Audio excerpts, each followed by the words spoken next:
Willie Moore Jr. here. Today I was in my favorite book. You already know. Turn your Bibles to the book of Luke. So after being snitched on and turned on by one of his homeboys, Judas, Jesus was captured to go stand in front of the elders and the chief priest. While he was on his way being apprehended, they seen his homeboy Peter. They was on some, "You're one of them, you were with him." Peter was on some, "No, I wasn't." Peter denied him 3 times. It wasn't nothing to the boss. He had already told Peter he was gonna deny him. So they took him before the elders and the chief priest, asking him all type of questions. "Are you the Son of God?" Even if I tell you, you're not gonna believe me. And if I ask you to let me go, you're not gonna let me go. It is what it is. "So are you the Son of God?" "You're right by saying I am." Everybody started getting all hyped. "Oh, told you. See, he already said it. We don't need no witnesses." So they took Jesus to go see Pilate. Snitching? This man perverting all the stuff that we known to do. He talking bad about Caesar and everything. Pilate like, "Him?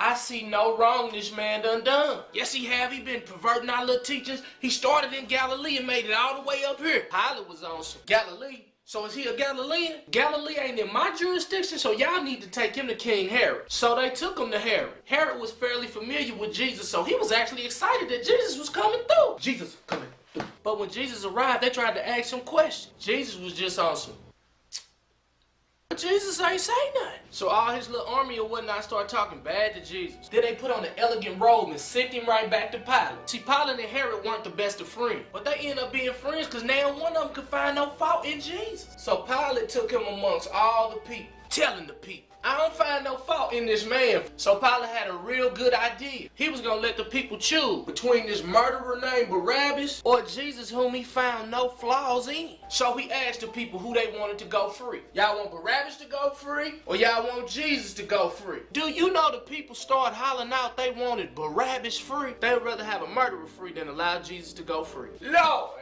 as the people yelled, "Crucify! Crucify!" They put that old cross on his back, had one of the little homies help him carry it. They nailed his hands and his feet, hung him on the cross. One dude on the left side, another dude on the right side. Then Jesus said some words that I never will forget. "Forgive them, Father, for they know not what they do." Forgive them.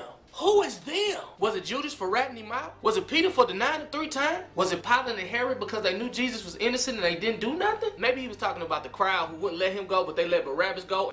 I don't know. Well, see, back in the day, if you said something like, "Yeah, girl, we was over Willie Neum house," that could have meant me, Derek, Jason, John, Ben. This is not an exhaustive list. As you can see, we was click tight. But if you said them, that meant all of us. I believe that when Jesus said forgive them, you were included. Even though he was on the cross, I believe he had you and I in mind. I'm a part of them. And you are too. See, we don't know what we're doing until we accept him and allow his word to influence our decision making. So you could have died during that abortion, little mama, and you could still be in jail today for your little side hustles, bro. As you look back at some of the things you done did in your life, I'm sure you can say, "I didn't know what I was doing." Well, before Jesus died, he asked the Father to forgive them, Father, for they know not what they do. Them meaning us. And after he died, his sacrifice on that cross covered all of our wrongs, which means you're covered in forgiveness. He purchased our past, present, and our future. So just know you're covered when you accept Jesus Christ. Who would want to neglect such a love? I'ma keep it 100. I mean, your partners ain't gonna die for you. Flat out. But the Lord did. So accept Christ today. Hey, you, ask yourself, is what you living for right now worth Christ dying for?